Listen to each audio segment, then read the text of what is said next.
I thought it was a joke. When my mother-in-law slid a handwritten invoice across my kitchen table in my apartment that I had paid for with my own money every single month for 6 years, I actually laughed. A short, disbelieving sound, more air than anything else. But Patricia wasn't laughing. She sat across from me with her hands folded neatly in her lap and her eyes fixed on mine with the patient, unblinking calm of someone who had rehearsed this moment for a very long time. She wasn't confused. She wasn't making an awkward mistake born of retirement-age loneliness or financial anxiety. She was doing something she had planned, and the cold certainty of that realization settled over me the way ice water settles, slowly and then all at once. The invoice read, accommodation fee, March, tenant, Clara Holloway, payable immediately. Signed by Patricia Ann Holloway, my mother-in-law, the woman who had arrived with 2 suitcases and a floral overnight bag 11 days ago, stepped into my home, rearranged my kitchen cabinets without a word of consultation, and apparently decided that the apartment I had purchased with my own savings, furnished with my own money, maintained entirely on my own salary, was now hers to monetize. There was even a reference number printed in the bottom corner, a small, neat sequence of digits, HC-2024-03-001, a reference number, as if this were an official document, as if I were a tenant, as if she were the landlord in my own home. I want to take you back to before that moment. Before the invoice and the cold smile and the sound of my husband's voice saying, let's just hear her out, instead of, get out of my wife's house. I want to take you back to a time when my life was genuinely, quietly good, because that is the only way you will understand exactly how far everything fell and how fast and how deliberately it was pushed. My name is Clara. I am 34 years old. I am a marketing manager at a mid-sized logistics company. I have a rescue cat named Biscuit, who sheds on everything and judges everyone with equal disdain. And until about 8 months ago, I lived in what I can only describe as the most ordinary, peacefully boring life imaginable. My apartment, a 2-bedroom on the 5th floor of a building I had loved on sight, was mine in the fullest sense of the word. I had saved for the down payment for 4 years, cutting every non-essential expense, declining vacations, making do, buying the place at 29 with the particular pride of someone who had done it entirely alone, without anyone's name on the deed but her own. The 2nd bedroom had been a home office, piled with books and project folders and a reading chair I had dragged up 5 flights of stairs by myself. The afternoon light came through the tall windows in long, golden rectangles. I loved those windows more than was probably reasonable. I loved the whole place with the fierce, quiet attachment of someone who had worked very hard for something and knew exactly what that work had cost. Until Daniel Holloway came into my life the way good things sometimes do when you have stopped expecting them. Through a mutual friend at a birthday dinner, a conversation about terrible airline food that stretched to 2 hours, a phone number exchanged at the door. He was warm and funny and had a way of listening that made you feel like the only person in the room. He was an architect, meticulous about details with big hands and a quiet laugh and a habit of sketching on napkins when he was thinking. We dated for 2 years, got engaged at a small restaurant where the waiter brought us someone else's dessert, and we ate it anyway, and married in a garden ceremony on a warm spring day. I was 31. He was 33. He moved into my apartment after the wedding, and we built a shared life with the careful deliberateness of 2 people who both valued what they were making. We repainted the living room a soft sage green that took 3 tries to get exactly right. We had a morning routine, coffee at 7, the radio on low, Biscuit weaving between our ankles demanding breakfast, the newspaper spread on the kitchen table between us. On weekends, we walked to the farmer's market 2 blocks away and bought vegetables we only cooked half of. We argued about whose turn it was to call the plumber and made up without much difficulty, because the things that held us together were sturdier than the things that irritated us. It was a good life, small and warm and real, and entirely ours.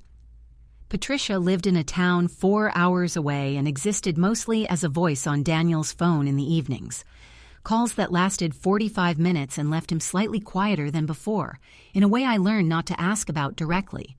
She visited twice a year, arriving with baked goods that were too sweet and making comments about my curtains in the tone people use for things they find tasteless but won't say plainly.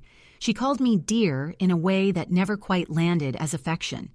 She had a habit of directing questions about the apartment to Daniel even when I was standing directly in front of her and was the only one who knew the answers. I noticed these things and filed them under manageable. Every family has frictions. I was not naive enough to expect seamless harmony, and I was not small enough to resent an older woman's awkwardness. The shift came when Patricia retired. She'd been a bookkeeper for a regional accounting firm for 28 years, and when she stopped working, something in the architecture of her days changed in ways that were difficult to name at first but became unmistakable over time. She called Daniel more, sometimes twice a day at odd hours. She started showing up on weekends without calling first, arriving at the door with a casserole and the cheerful confidence of someone certain of her welcome, regardless of whether the welcome was there. She made suggestions about the apartment that were, if you listened carefully, criticisms dressed in the language of helpfulness. You know what would really open up this kitchen? Getting rid of some of these, a gesture at my cookbooks, things. Daniel always smoothed it over. She misses having somewhere to be, he'd say, rubbing my shoulder in that gentle, distracted way. I believed him because the alternative, taking those small frictions seriously, pushing back, creating conflict, felt premature and exhausting. I had not yet understood that the cost of early silence is a much heavier debt paid later. The autumn before everything collapsed was when Patricia first mentioned her situation. Fragments I caught from Daniel's phone calls in the evenings. The boiler, the roof, something about her neighbor. One evening in October, Daniel sat across from me at the kitchen table and said quietly that his mother's house needed significant repairs and asked if she could stay with us for a while. How long? I said. A few weeks, maybe a month, he said. Biscuit knocked the pepper grinder off the table, and we both watched it roll to the edge and stop.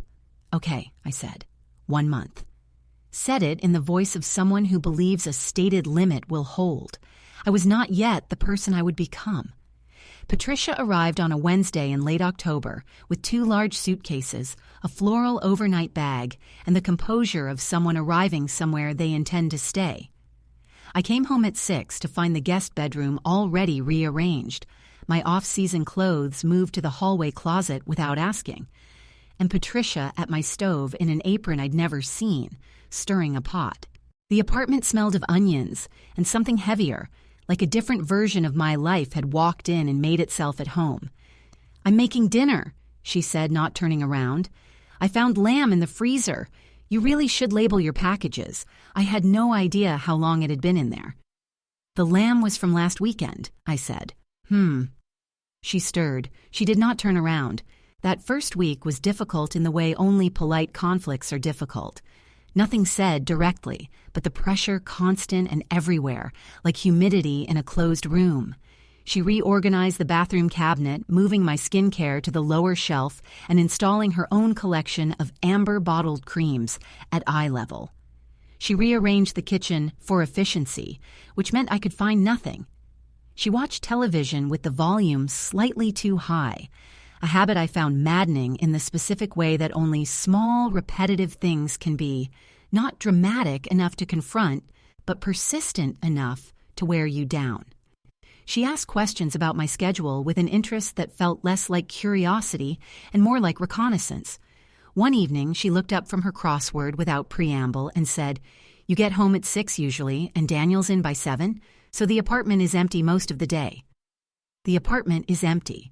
I turned that phrasing over once, set it down, and moved on. I shouldn't have. The second week, the question shifted to the apartment itself. What had I paid for it? What were the monthly maintenance fees? Had property values in the area gone up significantly over the past few years? Daniel answered freely. Specific figures, specific numbers. with the openness of a man who doesn't understand that information given casually can become leverage. One afternoon, I came home early and found Patricia sitting at my desk, my computer open, a spreadsheet visible on the screen for half a second before she smoothly minimized the window. "Just checking my email," she said pleasantly, and walked to the kitchen. I stood in the doorway looking at my dark, password-locked screen and felt it for the first time.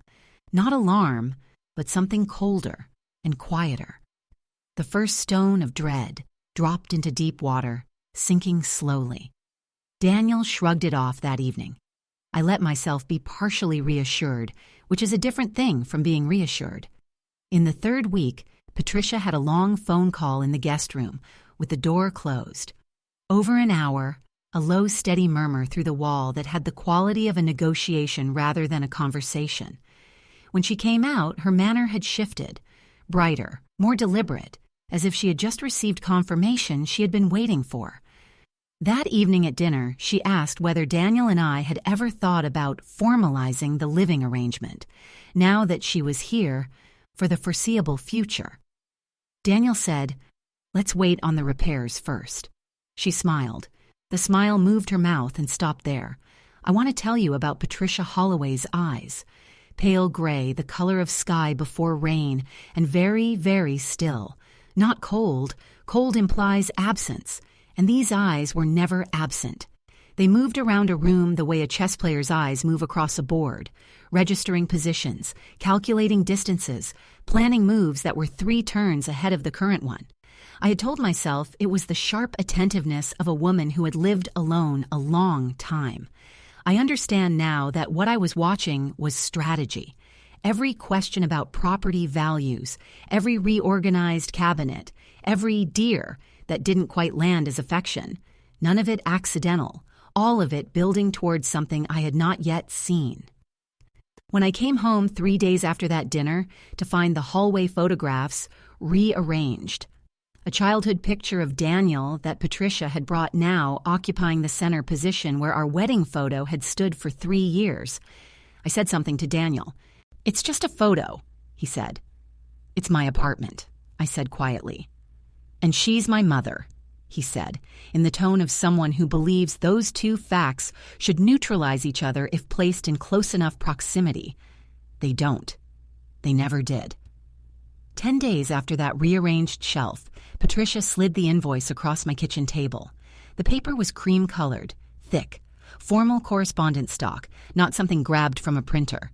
Her signature was neat and unhurried, as if she had signed it, set it aside, looked at it again, and decided it looked exactly right. $700, HC-202-4-03-001. I picked it up and I laughed, that one short, involuntary sound. And then I looked at her and understood that she was not going to laugh back, and the laughter died completely, replaced by something that had no name yet, but would, very soon, have several. $700, I said. My voice came from somewhere far away. "Well below market rate for a second bedroom in this area," she said, adjusting the salt shaker a centimeter. I checked. "Patricia, this is my apartment. I own it. My name is on the deed." "I'm aware of that, dear." "Then what is this?" "A contribution to the household," she said. She stood, smoothed her skirt, and walked to the living room as if the matter were settled, as if she had already won an argument I hadn't yet understood we were having. I sat alone at my kitchen table. The refrigerator hummed. Biscuits scratched at the living room door. Somewhere in the apartment, Daniel was at his drafting table, sketching quietly, utterly oblivious. I looked at the reference number in the corner of the invoice again, HC-2024-03-001, a file number, the kind that implies a system, other pages, other documents, a whole organized architecture built around my home, my name, my life, before I had understood there was anything to build against. I set the invoice down. I went to the hallway. I stood outside the guest room door, a nature documentary murmuring from her television, a calm narrator explaining something about migration patterns, and I pushed the door open. The room was tidy, bed made with military precision, amber bottles lined up on the dresser, 2 suitcases stacked in the corner, and on the nightstand, beside Patricia's reading glasses and a library book about container gardening, a closed manila folder. Unremarkable. The kind that sits on any desk in any office until it means everything. I walked back to the kitchen. I sat with everything I had been choosing not to see. The spreadsheet, the property value questions, the closed-door phone call, the word foreseeable, the smile that stopped at her lips. And I understood fully and finally that this had never been about $700 and 11 days. This had been in motion for a long time, planned, organized, documented. And my husband, my Daniel, sketching quietly at his table, knew more than he had told me. How much more, I was about to find out. I did not sleep that night. When the first gray light came through my tall windows, the ones that had sold me on this apartment 6 years ago, the ones that turned every afternoon golden, I had made a decision. I was done being patient, done being the woman who let things go and kept the peace and chose comfort over clarity. Tomorrow, while Patricia took her morning walk and Daniel left for work, I was going to open that folder. I was going to read every page, and whatever I found inside it was going to change everything. I just didn't know yet how many people were involved. Patricia left for her morning walk at 8:15, exactly as she had every day since her arrival. Coat buttoned to the collar, sensible shoes, a small canvas bag over one arm. I watched from the kitchen window as she disappeared around the corner of the building, and I counted to 30 before I moved. Daniel had left for a site meeting at 7:30. The apartment was mine. The manila folder was 11 steps away. I pushed open the guest room door and stood in the doorway for 1 full second, aware of something that felt almost like ceremony. The way you feel before opening something that cannot be unopened. The room smelled of her perfume, something powdery and slightly too sweet, layered with the faint medicinal undertone of the amber-bottled creams on the dresser. Everything was arranged with the precision of someone who treats order as a form of control. I walked to the nightstand and picked up the folder. It was heavier than it looked. I carried it to the kitchen table. My table, in my kitchen, in my apartment, sat down and opened it. The first page was a printout of a property valuation, my apartment, my address, current estimated market value, comparable sales in the building, projected appreciation over 5 years. Highlighted in yellow marker, very neatly, was a single figure, $380,000. The printout was dated 6 weeks ago. 6 weeks ago, Patricia had been at home, managing her boiler situation, calling Daniel twice a day. 6 weeks ago, she had already commissioned a professional valuation of my apartment. My hands were completely still. I was not yet shaking. I was in the strange, suspended state that comes just before the body catches up to what the mind already knows. That hollow, ringing quiet, like the second between a fall and the landing. I turned to the second page. It was a typed document 2 pages long with a header that read, Proposed Family Property Agreement Draft. I read the first paragraph 3 times because my eyes kept sliding off the words, my brain refusing to process them. But the meaning was clear. It was a proposed agreement by which Daniel and I, named together as the occupying parties, would transfer a 40% ownership stake in the apartment to Patricia Ann Holloway in exchange for her ongoing contribution to household stability and family cohesion, effective from the date of signing and binding in perpetuity. There was a line for my signature at the bottom. My name was pre-typed below it, Clara Holloway, like it was already decided. I turned the page. Behind the draft agreement was a copy of our marriage certificate, a copy of my apartment deed, which Patricia had no legal right to possess and which I had never given her or shown her, and a handwritten note in Patricia's neat bookkeeper's script that read, D confirms she doesn't know her rights, emotionally avoidant, won't push back if framed correctly, best approach, incremental pressure, financial confusion, isolation from outside support. Timeline, 6 to 8 weeks from arrival. D confirms. D. Daniel. My husband had told his mother I didn't know my rights. My husband had described me as emotionally avoidant. My husband had confirmed to her, in advance, that I wouldn't push back. The shaking started then. Not the movie version, just my hands, on the pages, a fine continuous trembling I couldn't stop. My pulse was very loud. The kitchen felt too bright, the refrigerator's hum too sharp, the smell of her perfume still faint in the air, cloying and inescapable. I sat at my table with the paper spread in front of me and thought, very clearly, like someone reciting words in a language they are only just learning. He knew. He helped her plan it. I thought about every reassurance he had given me over the past weeks. She just misses having somewhere to be. Let's just hear her out. Each one reframed now, rewired, playing back in a different register. Not comfort, cover.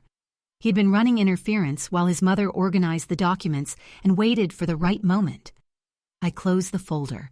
I stood up. I went to the window and looked at the street below. The Saturday morning street, the normal people, the cafe opening across the road, a man walking a dog, everything entirely ordinary. And I breathed, slowly, until the shaking in my hands was gone. Not because I was calm, because I needed to be precise. When Patricia came back from her walk, I was sitting at the kitchen table. The folder was open in front of me. The draft agreement was on top. She came through the door and stopped. For one fraction of a second, something moved across her face. Not quite surprise, not quite fear, but a rapid recalculation, the look of someone adjusting strategy mid-game. Then it was gone, and she smiled, and she set her canvas bag on the chair and unbuttoned her coat with deliberate, unhurried movements. "Good morning, dear," she said. "Sit down, Patricia," I said. She looked at me. Then she sat. "Would you like to explain this?" I said, turning the draft agreement to face her. "Or should I call my lawyer first?" She folded her hands.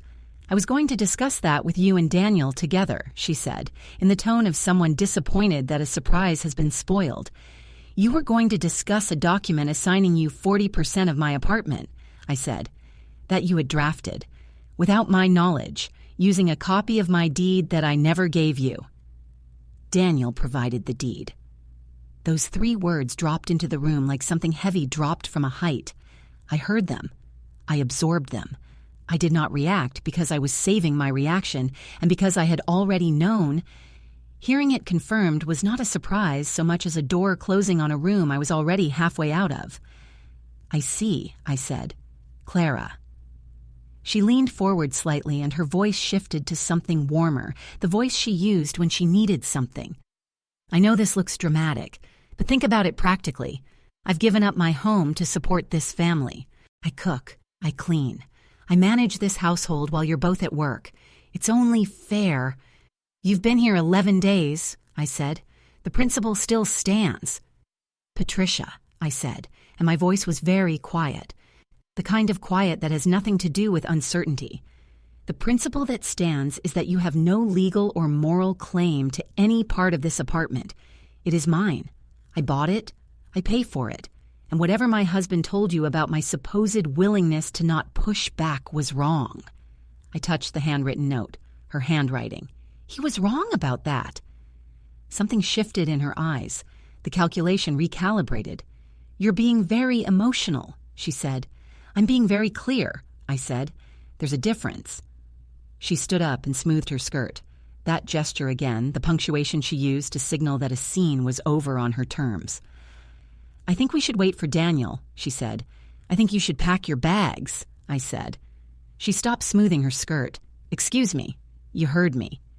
She looked at me for a long moment, and I looked back, and the kitchen was absolutely silent except for Biscuit, who chose that moment to walk in from the living room and sit down beside my chair with the magnificent composure of a creature who has assessed the situation and decided to be present for it. "I will speak to my son," Patricia said, and her voice had dropped all the warmth now, down to something flat and precise. "And we will discuss this as a family." "You're welcome to speak to your son," I said, "but this conversation is finished." She left the kitchen. I photographed every page of the folder and sent them to my friend Rachel, a paralegal, clear-headed and unshockable, then put the kettle on, because some part of the body continues to need ordinary things, even when everything else is extraordinary. Daniel came home at noon. I had arranged the documents on the kitchen table. The valuation, the draft agreement, the deed copy, the handwritten note, each one photographed and sent. I sat and waited and listened to his key in the lock and his footsteps in the hallway, and the small domestic sounds of someone coming home to a life they believe is still intact. He came into the kitchen and saw me, and then he saw the table, and the color drained from his face completely and very quickly. He stood in the doorway. He looked at the documents. He looked at me. He did not speak. "Sit down, Daniel," I said. He sat down. "Tell me when it started," I said. He was quiet for a long time, not gathering words but calculating how much of the truth he could afford. "She called me in September," he finally said. "She had this idea about formalizing things. I told her it was a bad idea. But you gave her my deed. She asked to see the paperwork. I thought she was just curious." "You described me to her," I said. I touched the handwritten note. "You told her I was emotionally avoidant and wouldn't push back." "I didn't write that," he said, and I believed him. It was her handwriting. But I said something like... He stopped. "Like that," I said. He looked at the table. "I was trying to help her feel confident the plan could work," he said. "I didn't think she'd actually go through with the document. I thought it was just talking." "You thought," I said, "that discussing how to take 40% of my apartment was just talking." He flinched.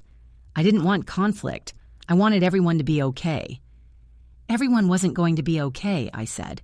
"I was going to lose 40% of my home. That's not everyone. That's me. And you decided that was acceptable." I looked at my husband, this man I had married, trusted, given half my home to, and I watched him sit at my kitchen table, unable to meet my eyes, and I felt something I had not expected, not the hot, explosive rage that makes you shout and throw things. Something colder, and in its coldness, much more final, the kind of clarity that doesn't require volume. "I want her out by tomorrow morning," I said, "and you're the one who tells her. Then you and I are going to have a much longer conversation about what comes next for us. But first, go tell your mother to pack her bags, because I will not do it for you, not this time." He went. I heard them through the closed door, her voice sharp and rapid, his low and apologetic. 22 minutes. When he came out, he looked exhausted in the way of someone who has been carrying something a long time and finally set it down in the wrong place and broken it. "She says she needs a few days," he said. "She has until tomorrow morning," I said. That evening, before dinner, I called a locksmith and scheduled an appointment. I called Rachel. I called the building management office to review the list of people authorized to access my unit documents, and I emailed a property attorney, outlining everything in precise, factual sentences, attaching every photograph. My hands were steady. My voice was level. The cold clarity had not faded. It had settled, become structural. The way a temperature drop changes everything in the air around it. Patricia left the next morning at 9:40. 2 suitcases, the floral bag, the amber bottles, the manila folder, which I had photographed in its entirety and returned to the nightstand without comment. She stood in the hallway in her coat and looked at me, and for a moment I thought she was going to say something. Apologize, threaten, explain. But she only looked at me with those pale gray eyes, made one last calculation, arrived at the conclusion that there was nothing left to calculate, and walked out the door. I watched it close. I listened to the elevator. Then I put the kettle on. In the weeks that followed, the attorney confirmed what I already knew. The draft agreement had no legal force without my signature, but possession of my deed copy was a serious, potentially actionable breach of privacy. More importantly, she identified a clause in the draft that, had I signed it under even moderate pressure, would have been binding, a point that made my skin go cold every time I thought about it.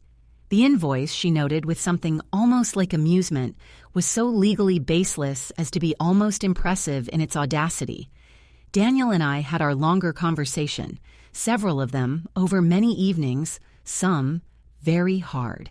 He said all the things I had known he would say, that he had been trying to protect everyone, that he should have told me, that he was sorry.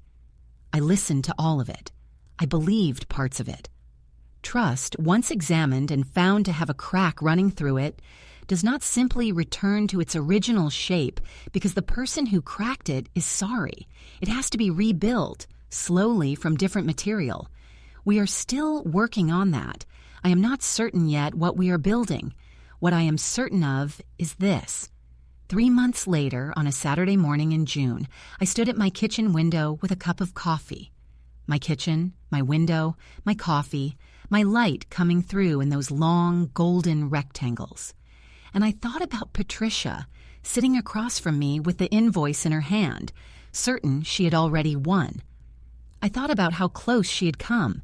I thought about the folder on the nightstand and HC-202-4-03-001 and how methodically she had planned it, and I felt, not anger, not triumph exactly, something quieter, a kind of resolved knowledge. The knowledge of someone who has looked at the worst version of a thing and walked through it and come out the other side and found that she is still, in every way that matters, standing. Biscuit jumped onto the windowsill beside me, sat down, and looked out at the street below with the imperious composure of a creature who has never for a single moment doubted that the place he occupies is his by right. I understood the feeling. Some things you do not owe anyone. Some things you built with your own hands, paid for with your own years, carried up 5 flights of stairs by yourself.